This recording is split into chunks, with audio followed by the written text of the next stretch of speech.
മാന്യപ്രേക്ഷകർക്ക് എൻ്റെ പ്രണാമം. ചില വാക്കുകൾ, ആ വാക്കുകൾ ചേർന്ന വരികൾ ചേർന്ന വരികളുടെ സമൂഹങ്ങൾ, അല്ലെങ്കിൽ വരികളുടെ സമൂഹങ്ങൾ നമുക്ക് തരുന്ന സന്ദേശങ്ങൾ. ഇൻഫർമേഷൻ ഉണ്ട്, നോളജ് ഉണ്ട്, വിസ്ഡം ഉണ്ട്, മെസ്സേജസ് ഉണ്ട്. Information, knowledge, wisdom, messages. അതൊന്ന് ശ്രദ്ധിച്ച് നമ്മൾ ജീവിതത്തിലേക്ക് പകർത്തിയെന്ന് വിചാരിക്കാം.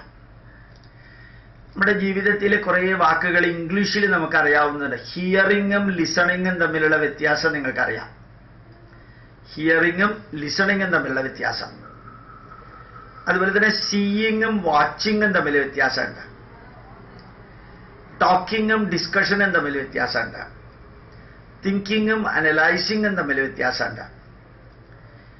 ഈ 4 സെറ്റ് വാക്കുകളിലും രണ്ടാമത്തേതായിട്ട് വരുന്നത് മൈൻഡ് ഇൻപുട്ടാണ്.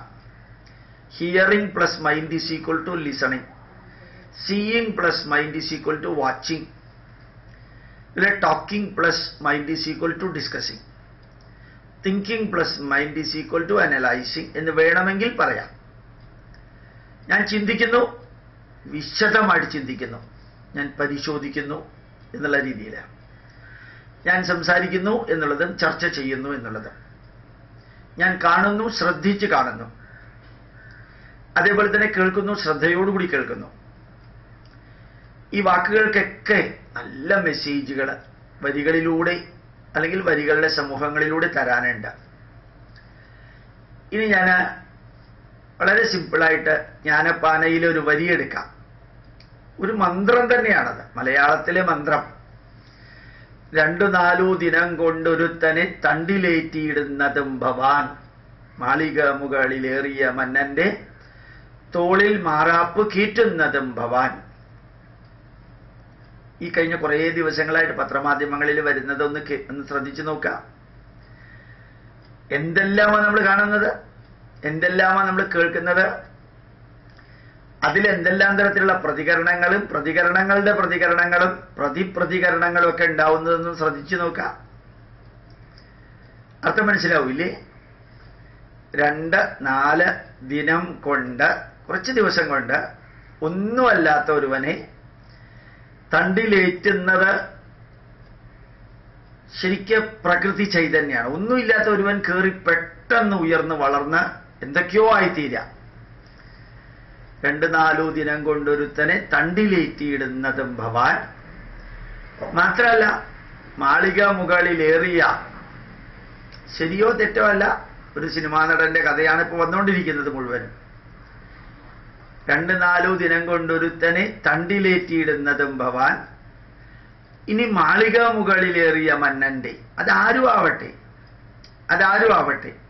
തോളിൽ മാറാപ്പ് കയറ്റുന്നതും ഭവാൻ. 2-4 ദിനം കൊണ്ടൊരുത്തനെന്ന് പറഞ്ഞ് ആലോചിച്ച് നോക്കുക. ഇന്ത്യൻ പ്രസിഡന്റ് ആവാൻ തെരഞ്ഞെടുക്കപ്പെട്ട ഒരു വ്യക്തി ഒരിക്കലും പ്രതീക്ഷിച്ചിട്ടില്ല അങ്ങേര് ഇന്ത്യൻ പ്രസിഡന്റ് പദവിയിലേക്ക് പോകുമെന്ന്. വെങ്കയ്യ നായിഡു ഒരിക്കലും ചിന്തിച്ചിട്ടുണ്ടാവില്ല താൻ ഭാരതത്തിന്റെ വൈസ് പ്രസിഡന്റിന്റെ ലെവലിലേക്ക് ഉയരുമെന്ന്. യോഗി ആദിത്യനാഥ് സ്വപ്നത്തിൽ പോലും ചിന്തിച്ചിട്ടുണ്ടാവില്ല താൻ മുഖ്യമന്ത്രിയാകുമെന്ന്. ഒരുപക്ഷെ വേറെ ഒരു സ്ത്രീ തമിഴ്നാട്ടിലുണ്ട്, ശശികല. അവരൊരിക്കലും വിചാരിച്ചു കാണില്ല താൻ ജയിലിൽ പോകുമെന്ന്. ഒരു IG ഓഫ് പോലീസ് ഉണ്ടായിരുന്നു പണ്ട്, വർഗീസിനെ കൊന്നത് 1970കളിലോ മറ്റോ. അതിന് കാരണമായി എന്ന് നിയമം പറയുന്ന, എനിക്ക് അറിഞ്ഞുകൂടാ സത്യമാണോ ശരിയാണോ എന്ന്. ഒരുപക്ഷെ അദ്ദേഹത്തിന്റെ ആ പ്രവൃത്തി ആയിരിക്കാം കേരളത്തിലും ഭാരതത്തിലും നക്സലൈറ്റുകൾ എന്ന വിഭാഗത്തെ തന്നെ ഇല്ലാതെയാക്കിയത്. ഇപ്പോൾ മാവോയിസ്റ്റുകൾ ഉള്ളതുപോലെ അന്ന് നക്സലൈറ്റുകൾ ഉണ്ടായിരുന്നു. ഇല്ലാതെയാക്കിയത് ഇദ്ദേഹത്തിന്റെ ധീരമായിട്ടുള്ള പ്രവൃത്തിയായിരിക്കാം. അതിനെക്കുറിച്ച് ഞാൻ അഭിപ്രായം കൂടുതൽ പറയുന്നില്ല. പക്ഷെ ഒരു IG ഓഫ് പോലീസിന് ശരിക്ക് ജയിലിൽ പോയി കിടക്കേണ്ടി വരിക.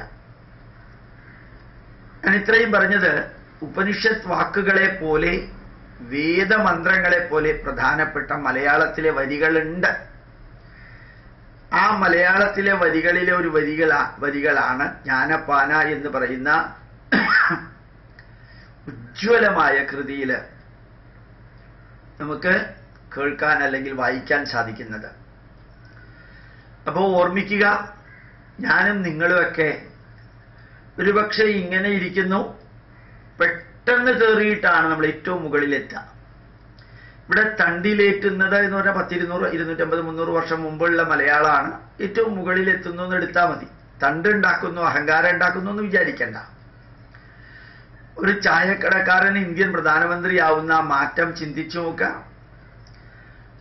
ഒരു പാചകക്കാരന്റെ മകന്റെ മകൻ അമേരിക്കൻ പ്രസിഡന്റ് ആവുന്നതെന്ന് ചിന്തിച്ചു നോക്കുക. അതേപോലെ തന്നെ ഭരണാധികാരി ആയിരുന്നവർ ഒരു സുപ്രഭാതത്തില് നേരെ ജയിലിൽ പോകുന്നത് ചിന്തിച്ചു നോക്കാം. ലോകത്തിലെ ജനതയുടെ മുമ്പിൽ നിറഞ്ഞു നിന്ന വ്യക്തികള് പെട്ടെന്ന് പല കാരണത്താൽ ഒന്നുമല്ലാതെയാവുന്നു. എല്ലാത്തിനെയും ഇതൊക്കെ നമുക്കും ആപ്ലിക്കബിൾ ആണ്, എനിക്കും നിങ്ങൾക്കൊക്കെ ആപ്ലിക്കബിൾ ആണ്. അതിന് കാരണം എന്താന്ന് ചോദിച്ചു കഴിഞ്ഞാൽ, ഉയർച്ചയുണ്ടെങ്കിൽ താഴ്ചയുണ്ട്, താഴ്ചയുണ്ടെങ്കിൽ ഉയർച്ചയുണ്ട്. ഇതൊക്കെ ജീവിതത്തിന്റെ ഭാഗമാണ്. കുറേയൊക്കെ കർമ്മവും കർമ്മഫലവുമാണ്. ഇപ്പോൾ ഓർമ്മിക്കാനുള്ളത്, ഞാൻ എന്നെ മറന്ന്, എൻ്റെ നില മറന്ന് ഞാൻ പ്രവർത്തിച്ചാൽ ഒരുപക്ഷെ എൻ്റെ അധപതനത്തിന് കാരണം ഞാൻ തന്നെയാവും. എൻ്റെ ഉയർച്ചയ്ക്ക് കാരണം എൻ്റെ പ്രവൃത്തിയും മറ്റുള്ളവരുടെ സപ്പോർട്ടും ആയിരിക്കും.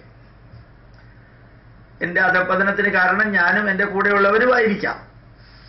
ഞാനിത് എന്തിനാ എടുത്തു പറയുന്നത്? ഇന്ന് നമ്മൾ കാണുന്നതും കേൾക്കുന്നതുമായിട്ടുള്ള പലതും പലതും പലതും അതിൽ നിന്ന് നമുക്ക് പഠിക്കാൻ ധാരാളമുണ്ട്. പഠിച്ചുകൊണ്ടേയിരിക്കാനൊന്നുമില്ല. ഒരൊറ്റ പ്രാവശ്യം കേട്ടാലും കണ്ടാലും പഠിക്കാവുന്നതേ ഉള്ളൂ. പക്ഷേ ഇതെല്ലാം അറിഞ്ഞ് നമ്മൾ 100 തെറ്റ് ചെയ്യുന്നവരാണെങ്കിൽ അത് 90 കുറയ്ക്കുകയും, 90 ചെയ്യുന്നവരാണെങ്കിൽ 80 കുറയ്ക്കുകയും, 2 തെറ്റ് ഒരു ദിവസം ചെയ്യുന്നവർ 1 കുറയ്ക്കുകയും, 1 തെറ്റ് ചെയ്യുന്നവൻ കഴിയുന്നതും അത് ചെയ്യാതിരിക്കുകയും, അങ്ങനെയുള്ള മാറ്റത്തിന് വിധേയമാകാൻ ഇതേമാതിരിയുള്ള ശ്ലോകങ്ങൾ ഉപയോഗപ്രദമാകായി. ഇത് പ്രാർത്ഥനയല്ല, ഇത് വിവരണമാണ്. ഈ വിവരണത്തിലെ ചില സത്തുകൾ, വാക്കുകൾ, അക്ഷരങ്ങൾ ചേർന്ന, വാക്കുകൾ ചേർന്ന, വരികൾ ചേർന്ന ഈ ശ്ലോകങ്ങൾ അത് ഓർക്കാനും എളുപ്പമാണ്. സ്റ്റേറ്റ്മെന്റ് ഓർക്കുന്നതിനേക്കാൾ എളുപ്പമാണ് പോയട്രി മാതിരിയുള്ളതൊക്കെ ഓർക്കുന്നത്. ഇപ്പോ മലയാളത്തിലെ ഒരു മന്ത്രമാണ് 2-4 ദിനം കൊണ്ടൊരുത്തനെ തണ്ടിലേറ്റിയിടുന്നതും ഭവാൻ എന്നുള്ള ഒരു വരി. പിന്നെ മാളിക മുകളിലേറിയ മന്നന്റെ തോളിൽ മാറാപ്പ് കയറ്റുന്നതും ഭവാൻ. എന്ത് ഉജ്ജ്വലമായിട്ടുള്ള വാക്കുകൾ ചേർന്ന വരികളാണെന്ന് നോക്കുക. ഇതൊക്കെ നമുക്ക് ആപ്ലിക്കബിളാണ്. നമ്മളിപ്പോ ഒരു മകളുടെ വീട്ടിൽ ചെന്നേ പോയിരുന്നാലും ചിലപ്പോൾ നമുക്ക് കുറേയധികം കാലം സന്തോഷത്തോടെ ഇരിക്കാൻ പറ്റിയെന്ന് വരില്ല. കാരണം വളരെയധികം സ്നേഹവും ബഹുമാനവും എല്ലാം ഉള്ള അവസ്ഥ മാറിയെന്ന് വരും. മകളുടെ വീട്ടില്, മരുമകന്റെ വീട്ടില്, ബന്ധുവിന്റെ വീട്ടില്, സുഹൃത്തിന്റെ വീട്ടില്, പരിചയക്കാരന്റെ വീട്ടില്, പരിചയക്കാര്, ബന്ധുക്കള്, സുഹൃത്തുക്കള് ആരും പെർമനന്റ് ഒന്നും അല്ല. ഒരു വ്യക്തിയുടെ ഉയർച്ചയും പെർമനന്റ് അല്ല. പക്ഷേ താഴ്ച ചിലപ്പോൾ പെർമനന്റ് ആവാം. നമ്മൾ ഈ ഊണ് കഴിച്ച് കഴിയുമ്പോൾ എങ്ങനെയുണ്ട് ഊണെന്ന് ചോദിക്കുമ്പോഴത്തേക്കും 2 കല്ല് കടിച്ചു അല്ലെങ്കിൽ 1 കല്ല് കടിച്ചു എന്നല്ലേ പറയാ. മറ്റേയാൾ തിരിച്ച് ചോദിച്ചു എന്ന് വിചാരിക്കുക, എത്ര ചോറ് കടിച്ചു എന്ന്. 26,755 ചോറ് കടിച്ചു നമ്മൾ പറയുമോ? അപ്പൊ പലപ്പോഴും നല്ലതിനെ കുറിച്ച് നമ്മൾ അത്രയധികം ഓർക്കാറില്ല, ചീത്തയെക്കുറിച്ച് ഒത്തിരി ഓർക്കും. എല്ലാ കൂട്ടാനും നന്നായിട്ടുണ്ടെങ്കിൽ സാമ്പാറിന് ഉപ്പ് കൂടി എന്ന് പറയാൻ നമ്മൾ മറക്കാറില്ല. നെഗറ്റീവിനെ നമ്മൾ ഓർമ്മിക്കും. അതുകൊണ്ട് താഴ്ന്നവൻ ചിലപ്പോൾ ഉയരാൻ വലിയ ബുദ്ധിമുട്ടാണ്. രാഷ്ട്രീയക്കാരാണെങ്കിൽ കുഴപ്പമില്ല, കാരണം അകത്തും പുറത്തും തൊലിക്കട്ടിയുണ്ട്. അവർ നിത്യവും ചെയ്തുകൊണ്ടിരിക്കുന്നത് തന്നെ നെഗറ്റീവായ സ്ഥിതിക്ക് അതിൽ കുറച്ച് കൂടുതലുള്ള നെഗറ്റീവ്, കുറവുള്ള നെഗറ്റീവ് എന്ന അർത്ഥത്തിൽ തടി രക്ഷപ്പെട്ടു പോകും. ചിലപ്പോ വെളുത്ത വസ്ത്രത്തിൽ ഉണ്ടാകുന്ന കറുത്ത ചെറിയ പൊട്ടുമാതിരിയുള്ള ചെളി പെട്ടെന്ന് കാണും. കറുത്ത വസ്ത്രത്തിൽ ഇത്തിരി വെളുപ്പുണ്ടെങ്കിലൊന്നും അറിയാനേ പോണില്ല ആരും, ജനറലി അറിയില്ല. അല്ലെങ്കിൽ കറുത്ത വസ്ത്രത്തിൽ കുറച്ചുകൂടി കറുപ്പുണ്ടെങ്കിലും അറിയാൻ പോണില്ല. ഇതൊക്കെ ഉദാഹരണങ്ങളാണ്. പദാനുപദം അതിന്റെ സന്ദേശമൊന്നും എടുത്തേക്കരുത്. പക്ഷെ നമ്മൾ അറിയാനുള്ള കാര്യം ഇതാണ്. എല്ലാ മലയാള വരികളിലും വാക്കുകളിലും, എല്ലാ ഇംഗ്ലീഷ് വരികളിലും വാക്കുകളിലും, നമ്മുടെ ശ്ലോകങ്ങളിലും എല്ലാം നമുക്ക് പഠിക്കാനുള്ളതുണ്ട്. ആ പഠിക്കാനുള്ളതിന്റെ ഒരംശം എടുക്കാം. നിരന്തരം മുഴുവനൊന്നും എടുക്കാൻ പറ്റിയെന്ന് വരില്ല. നമ്മൾ ഈ ലോകത്തിലല്ലേ ജീവിക്കുന്ന, ആത്മീയ നിറമുള്ള വ്യക്തികളൊന്നും അല്ലല്ലോ. അപ്പോ ശരിക്കും ഓർമ്മിക്കുക, മാളിക മുകളിലേറിയ മന്നന്റെ തോളിൽ മാറാപ്പ് കയറ്റുന്നത് ഈ പ്രകൃതിയാണ്. 2-4 ദിനം കൊണ്ടൊരുത്തനെ തണ്ടിലേറ്റിയിടുന്നതും ഭഗവാൻ തന്നെയാണ്, ഈ പ്രകൃതി തന്നെയാണെന്ന് ഓർമ്മിക്കാൻ സാധിക്കട്ടെ. അതിൽ നിന്ന് പഠിക്കാനുള്ള പാഠം പഠിച്ച് നമ്മുടെ പൈതൃകത്തിൽ നിന്ന് ധന്യമായിട്ടുള്ളത് ഉൾക്കൊണ്ട് ജീവിതത്തിൽ മുമ്പോട്ട് പ്രയാണം സാധിക്കട്ടെ. പ്രണാമം, നമസ്കാരം.